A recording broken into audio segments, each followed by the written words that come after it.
우리 하나님의 말씀을 같이 보도록 하겠습니다. 출애굽기 30장 1절부터 10절까지의 말씀을 본문으로 해서요.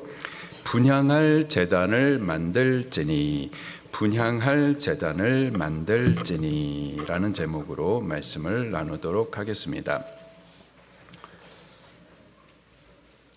우리가 출애굽기 25장에 하나님께서 시내산에서 모세를 불러내시죠. 그리고 하나님의 백성들은 어떻게 살아야 되는 건지 율법의 말씀을 가르쳐 주시고, 하나님께서 당신의 백성 중에 거할 성막을 어떻게 만들어야 될지 그 재료들, 식양, 크기에 대해서 가르쳐 주십니다. 그리고 그 성막에서 하나님을 섬겨 예배할 제사장의 거룩한 의복을 어떻게 만들지, 그리고 그들을 위임하여서 세울 일들에 대해서 쭉 말씀을 해 주십니다. 자, 그리고 오늘 본문에서는 그 성막의 거룩한 기구들 가운데 분향할 제단, 분향단에 대해서 또 가르쳐 주세요. 먼저 그림을 통하여서 성막의 구조와 또 기구들을 다시 한번 복습하도록 하겠습니다.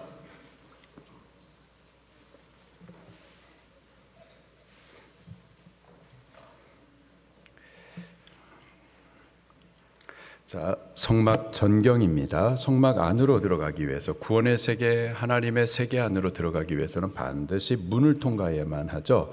이 성막 문은 예수 그리스도를 상징합니다. 오직 예수 그리스도를 통하여서 구원의 세계 안에 들어갈 수가 있는 거예요.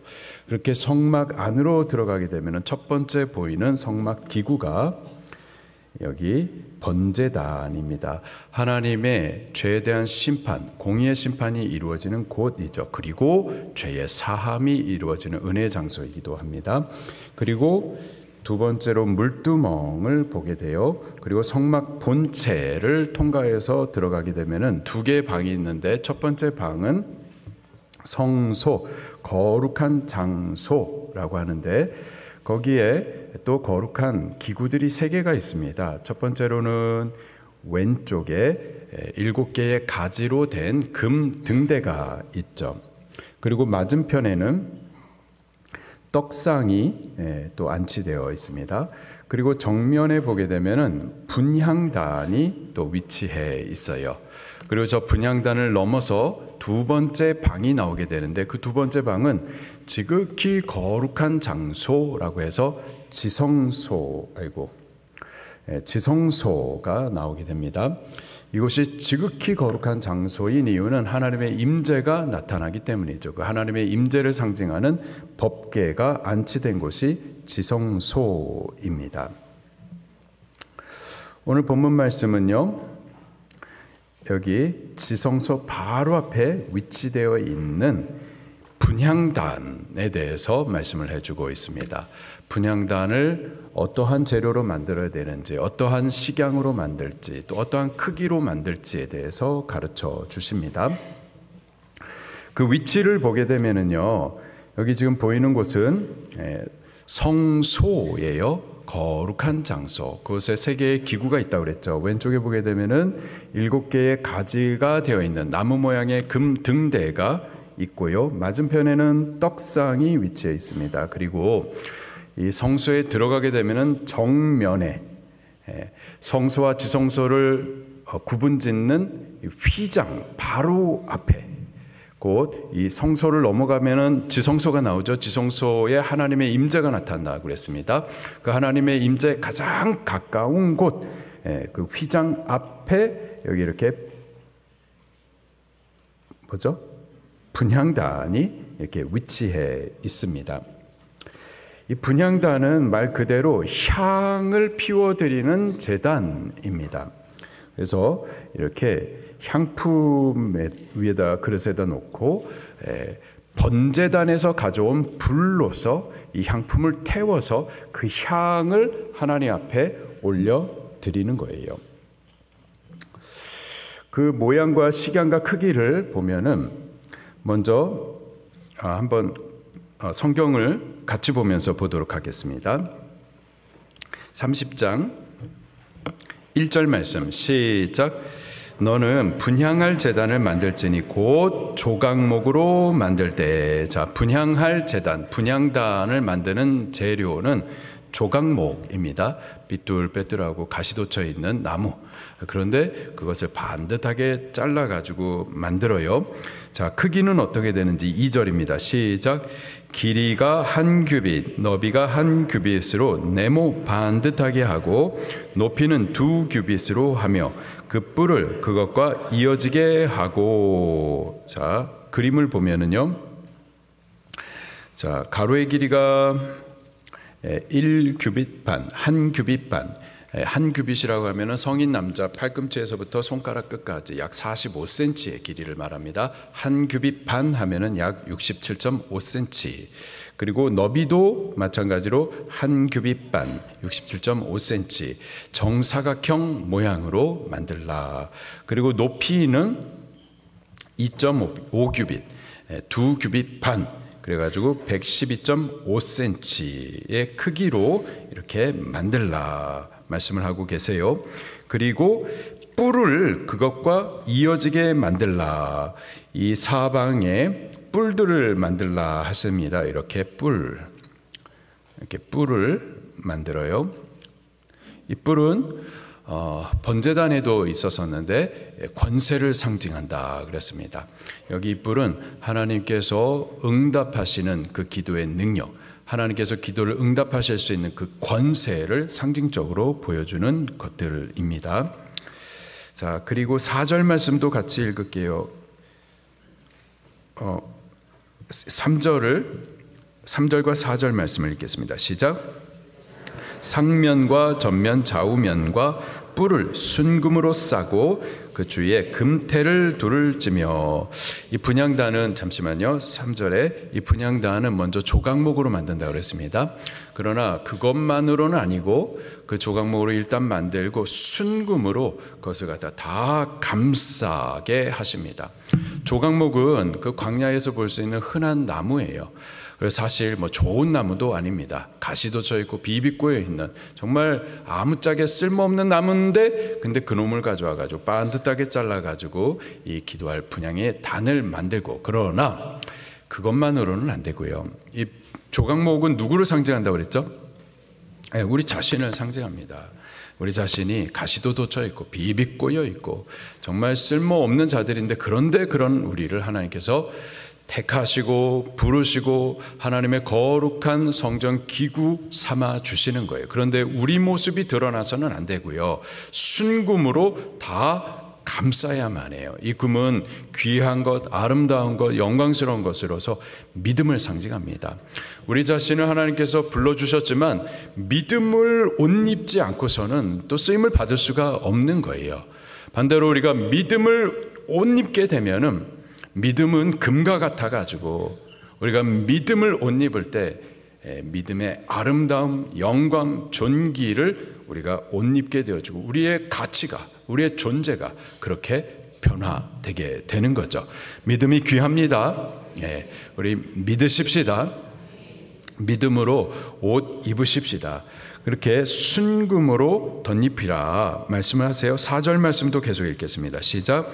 금태 아래에 양쪽에 금고리 둘을 만들되 곧 그 양쪽에 만들지니 이는 제단을 매는 채를 꿰을 곳이며. 아멘. 5절도 읽겠습니다. 시작. 그 채를 조각목으로 만들고 또 금으로 싸고. 아멘. 자, 다시 그림을 보게 되면은요, 금태 아래쪽에 여기 이렇게 또 고리가 있습니다. 이쪽도 고리가 있고 또 반대쪽에도 두 개의 고리가 더 있어요. 이 고리는 긴 채를 고리에 꼽아 가지고 이 분향단을 옮길 때에 제사장 레위 사람들이 어깨에 메고 갈 수 있도록 이 채를 꿰 고리였습니다. 자, 그리고 6절 말씀에 보게 되면은 이 분향단을 어디에 앉혀야 될지 그 위치에 대해서도 가르쳐 주세요. 6절 시작. 그 제단을 증거계 위 속죄소 맞은편 곧 증거계 앞에 있는 휘장 밖에 두라. 그 속죄소는 내가 너와 만날 곳이며. 아멘. 말이 좀 어렵게 돼 있는데 성소와 지성소를 구분하는 것, 그 성소 휘장이 있습니다. 그 휘장을 중심으로 해가지고 앞에 있는 것은 성소, 그 너머에 있는 것은 지성소예요. 지성소 안에는 하나님의 임재가 나타나는 법궤가 있죠. 하나님의 임재가 있는 그 법궤 바깥쪽에서도 가장 가까운 쪽, 그래서 성소 휘장 바로 앞에다가 안치해두라, 이렇게 가르쳐 주시는 거예요. 좀 말이 너무 어려운데 그림을 보면 쉽습니다. 그림을 다시 한번 볼게요. 자, 여기 건너 쪽에 보이는 것이 좀 보이시나요? 건너 쪽에 보이는 것이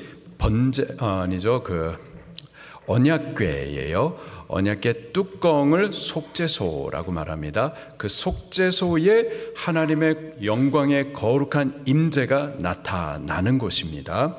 때문에 그곳은 아무나 들어갈 수가 없어요. 하나님 그분은 거룩하신 분이기 때문에, 거룩하지 않은 죄인이 거기에 서면은 하나님께서 공격하시기 때문에, 살 수가 없기 때문에 아무나 들어오지 못하게 하십니다. 그래서 성소 휘장을 치고 들어오지 못하도록 벽처럼 막아 두신 거죠. 자, 저 건너 쪽에 언약궤가 있고, 그 다음에 여기 휘장이 이렇게 있습니다. 그리고 휘장 바로 바깥쪽에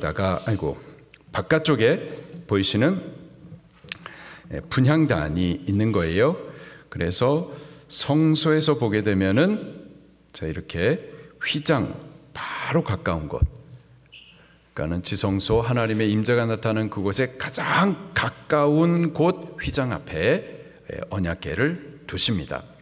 6절 마지막에 보게 되면은요, 속죄소에 대해서, 언약궤에 대해서 이렇게 말씀하십니다. 내가 너와 만날 곳이며. 속죄소는 하나님의 영광의 임재가 나타나는 곳입니다. 근데 그 속죄소가 있는 곳 휘장 가장 가까운 곳에다가 이 분향단을 안치해두라, 이런 말씀을 하십니다. 이는 하나님께서 성도의 기도를 가까이서 들으실 것에 대한 상징적인 의미인 거예요. 우리 시편 말씀을 한번 찾아보도록 하겠습니다. 시편 17절, 시편 17절.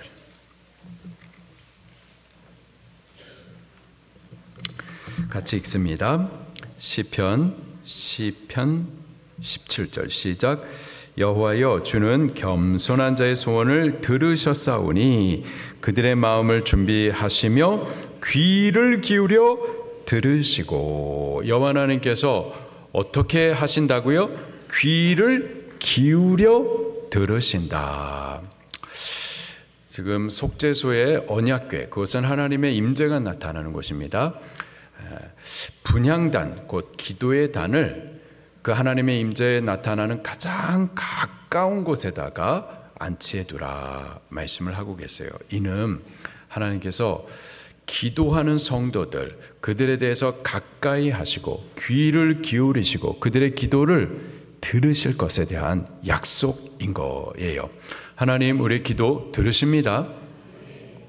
하나님은 저 하늘 꼭대기 높은 곳 멀리 계셔서, 그래서 우리가 여기서 하나님이 들으시기 위해서 막 소리를 질러야만 하나님께서 들으시는 것이 아니에요. 물론 우리의 간절함을 따라 소리 높여 하나님을 찾아야만 되겠지만은, 그러나 우리의 중심을 가지고서 하나님을 향해 기도하면 그 하나님께서 우리 가까이 찾아오셔서 귀를 여시고 우리를 들으시고 우리의 간절함도 보시고 그리고 우리의 기도에 응답해 주십니다.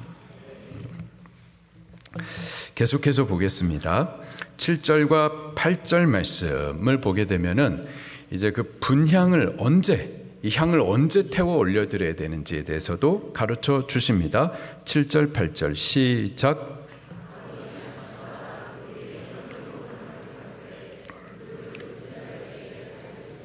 또 저녁 때 등불을 켤 때에 살을 찌니 이 향은 너희가 대대로 여호와 앞에 끊지 못할지며. 아멘.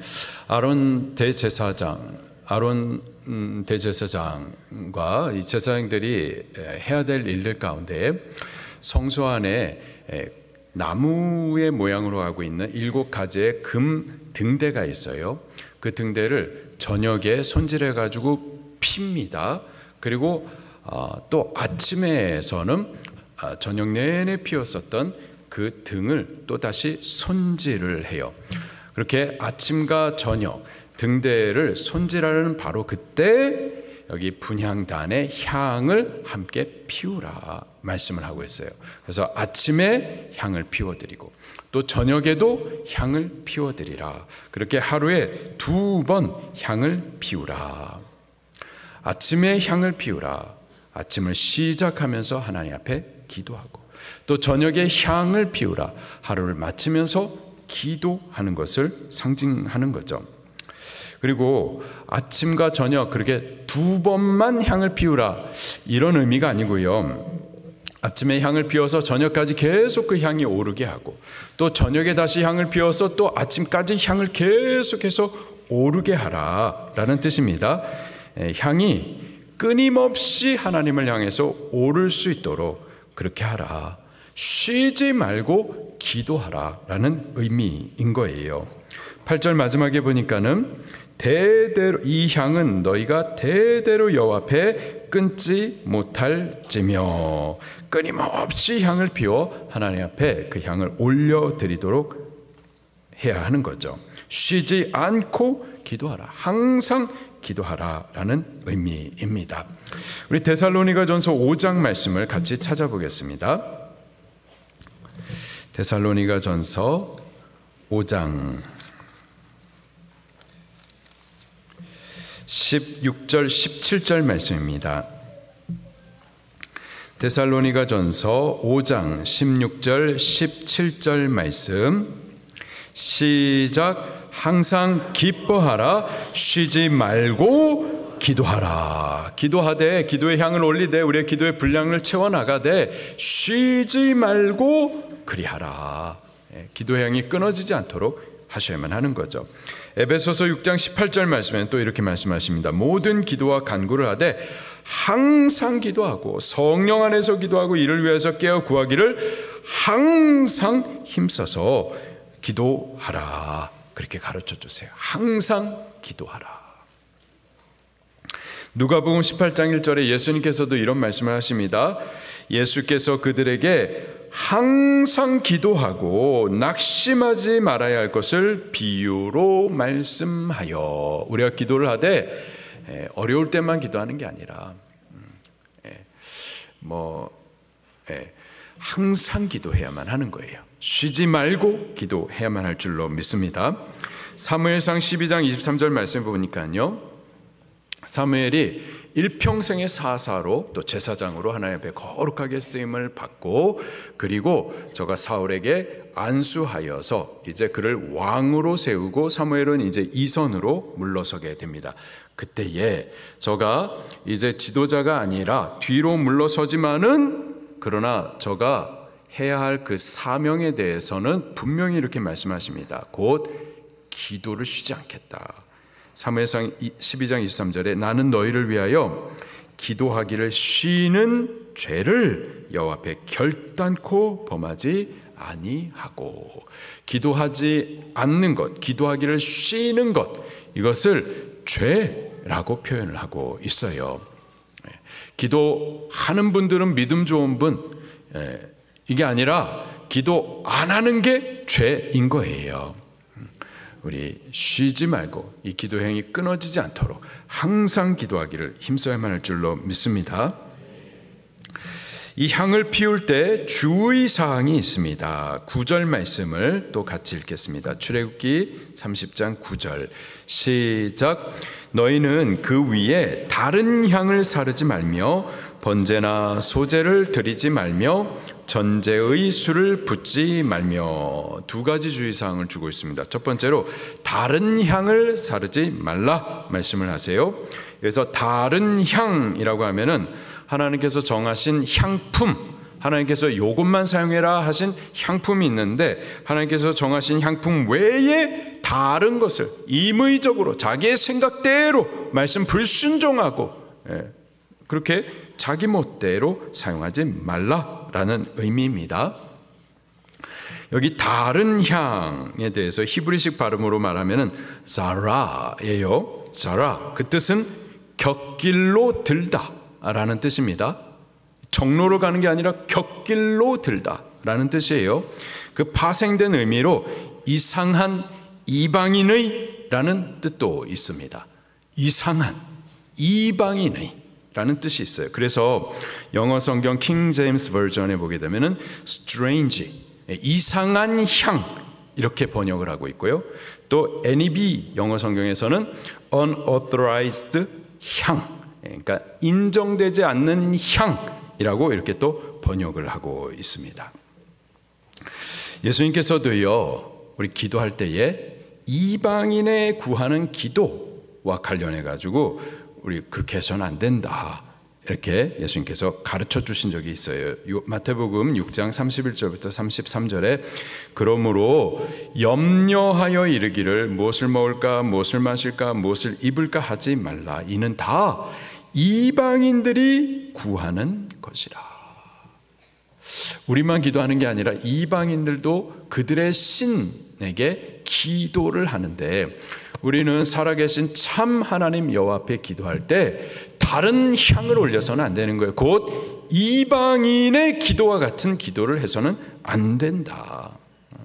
이는 다 이방인들이 구하는 것이라 너희 하나님 아버지께서는 이 모든 것이 너희에게 있어야 할 줄을 아시느니라. 그런즉 너희는 먼저 그의 나라와 그의 의를 구하라. 그리하면 이 모든 것을 너희에게 더하시리라. 이상한 향, 이방인의 기도, 우리 그렇게 해서는 안 된다. 하나님의 뜻을 먼저 구해야 된다, 가르쳐 주십니다. 또 레위기 10장 1절부터 3절 말씀을 보게 되면은요, 아론 제사장의 두 아들 나답과 아비후, 그가 분향단에 다른 불을 담아 가지고 그렇게 분향을 한 적이 있습니다. 즉사해요. 이때 다른 불을 영어 성경 킹 제임스 버전에 보게 되면 strange fire라고 말하고 있어요. 이상한 불, 이렇게 번역을 하고 있고, 또 NIV 성경을 보게 되니까 unauthorized fire, 하나님께서 인정하시지 않는 불, 이렇게 번역을 하고 있습니다. 분향단에서 그 향품을 피워드릴 그 불은요, 반드시 번제단에서 가져온 불이어야만 합니다. 번제단, 곧 죄를 심판하시고 그래서 죄를 사하시는 그 번제단의 불이 아닌 다른 불, 일반 불, 하나님께서 인정치 아니하시는 불, 이상한 불로 향을 피웠었던 거죠. 그러자 하나님의 불이 그 제단 앞에 나와가지고는 그들을 삼켜 즉사하게 됩니다. 우리가 이 기도의 향을 피우고 기도의 향을 하나님 앞에 올려드릴 때 중요한 것이 반드시 우리의 죄를 사하시는 자, 오직 예수 그리스도, 그분의 이름으로 기도 올려드려야만 하는 거예요. 오직 예수 그리스도의 이름으로 기도하는 것, 그것을 하나님께서 인정해 주시는 거고, 그런 기도를 하나님께서 들으실 뿐만 아니라 응답해 주시는 겁니다. 요한복음 16장 24절에 지금까지는 너희가 내 이름으로, 예수 그리스도의 이름으로 아무것도 구하지 아니하였으나 구하라, 그리하면 받으리니 너희 기쁨이 충만하리라. 요한복음 14장 14절에 내 이름으로, 곧 예수 그리스도의 이름으로 무엇이든지 구하면 내가 행하리라. 예수 그리스도의 이름으로 기도하셔야만 하는 거예요. 그리고 예수 그리스도의 이름으로 기도할 때 하나님께서 우리의 기도를 들으시고 응답해 주시는 겁니다. 다른 이름, 다른 불로 향을 피워서는 안 되는 거예요. 캐톨릭에 보게 되면은 마리아의 이름으로도 기도를 합니다. 예수님의 이름으로 기도를 했는데 기도의 응답이 없었던 거예요. 그래서 예수님보다 더 높은 분의 이름으로 기도하면 기도 응답 되겠지. 예수님보다 더 높은 분, 예수님의 어머니 마리아, 그래가지고 마리아의 이름으로 기도를 하기도 합니다. 이게 다른 불로 향을 피우는 거예요. 또 마리아 말고 또 야고보 사도 앞에서 기도하는 경우들도 있어요. 야고보 사도가 기도를 많이 했대요. 그래서 그의 별명이 낙타 무릎이에요. 하도 무릎 꿇고 기도를 해가지고 무릎이 낙타 무릎과 같이 그렇게 기도를 많이 했었던 거죠. 그래서 기도 많이 했었던 야고보 앞에서 기도하면 하나님께서 기도에 응답해 주시겠지, 그렇게 자기 생각을 따라서 기도를 했었던 거죠. 그러나 이 모든 것들은 하나님께서 정하신 말씀이 아닌, 하나님께서 정하신 불이 아닌 다른 불로, 곧 하나님께서 인정하시지 않는 이상한 불로 향을 피워드리는, 하나님 받을 수 없는 기도인 겁니다. 오직 예수 그리스도 그 이름으로만 기도해야 하고, 그럴 때 응답을 받을 수가 있겠습니다. 두 번째 주의사항이요, 분향단을 다른 용도로는 사용하지 말라라고 말씀을 하세요.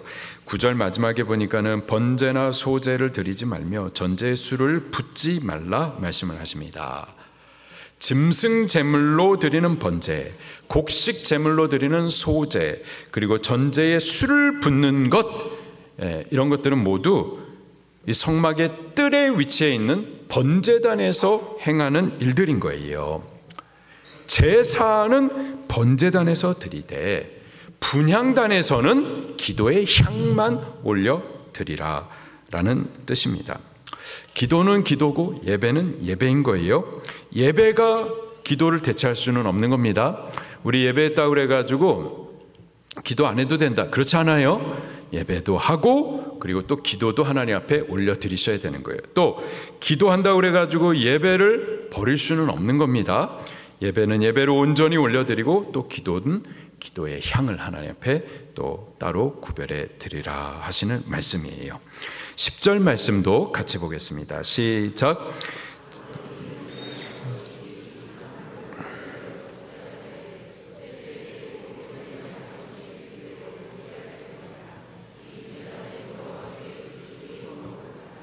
아멘. 뿔은 권세를 상징한다고 그랬죠. 분향단의 뿔은 기도를 들으실 뿐만 아니라 응답하시는 하나님의 살아계신 능력을 상징합니다. 기도를 응답하시는 하나님의 권세가 드러나기 위해서는요, 그 기도의 단, 그 단에 있는 그 뿔이 거룩해야만 해요.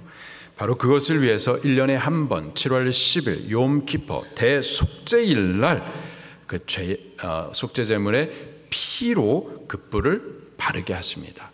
그 뿔을 발라 깨끗하게 씻어내고 거룩하게 하세요. 이는 장차 예수 그리스도께서 십자가에서 피 흘려 죽어 주심으로 하나님과 우리 사이에 죄의 담을 허물어 버리시고, 그래서 하나님 앞에 얼마든지 나아가 기도하게 하실 그 은혜를 예표해 주시는 겁니다. 우리는 하나님과 죄의 담으로 막혀 있어요. 때문에 우리가 하나님을 찾을 수가 없어요. 하나님을 부르짖어도 하나님 우리를 들으실 수가 없습니다. 하나님과 우리 사이에 죄의 담 때문에 그 관계가 두절되어 있는 거예요. 그러나 예수 그리스도께서 십자가 제단에서 피 흘려 죽어 주심으로, 그 죄 문제를 해결하심으로 하나님과 우리 사이에 있는 그 담을 허물어 버리시고, 그래서 얼마든지 예수의 이름으로 하나님 앞에 나아가서 기도할 수 있게 해 주실 것을 예표해 주시는 겁니다. 기도는 전능하신 하나님, 온 우주의 주인이신 하나님, 곧 우리의 아버지께 무엇이든지 구할 수 있는 엄청난 특권이에요. 할렐루야. 우리가 이 땅에 살아가는 것은 우리의 수고와 노력, 우리가 땀 흘리고 내 열심으로 사는 것이 아니라 기도함으로 온 우주의 주인 되신 하나님, 전능하신 하나님, 그분으로 사는 것이 이게 성도의 삶인 거예요. 하나님을, 그 크신 하나님을 우리의 삶 가운데 모시고 사는 것, 그분이 베풀어 주시는 그 풍성함으로 사는 능력, 그게 바로 기도인 거라고요. 우리가 하나님의 은혜 보좌 앞으로 나아가 기도하면은 그분은 우리 가까이 기울여 들으시고 응답하십니다. 기도하여 받고 우리의 기쁨이 충만하게 되는 거예요. 기도함으로 기적과 능력과 영광을 체험하게 되는 겁니다. 하나님 나라의 뜻을 이 땅 가운데 이루고 또 이 땅의 필요들도 더욱 넘치도록 체험 받는 것, 그게 바로 기도인 거예요. 이런 기도의 능력, 하나님께서 응답하시는 권세를 체험하기 위해서는 예수님의 흘리신 보혈을 의지해야만 합니다. 그 보혈을 찬송하고 의지하고 또 그 보혈을 붙들고 기도할 때 응답하시는 하나님의 능력을 체험할 수가 있게 되는 겁니다. 30장 1절에 이렇게 말씀하세요. 너는 분향할 제단을 만들지니. 쉽게 말해서 기도하라 하시는 말씀입니다. 우리 분향할 제단을 만드십시다. 하나님 앞에 기도하십시다. 기도함으로 기적과 능력과 영광을 체험하고, 기도함으로 우리 가정 구원을 이루고, 기도함으로 하나님의 크고 위대한 일들을 우리들 삶 가운데 체험하여 보십시다. 그러한 우리들이 꼭 되시기를 예수님의 이름으로 축원합니다. 우리 같이 찬송 올려드릴게요. 찬송가 361장입니다.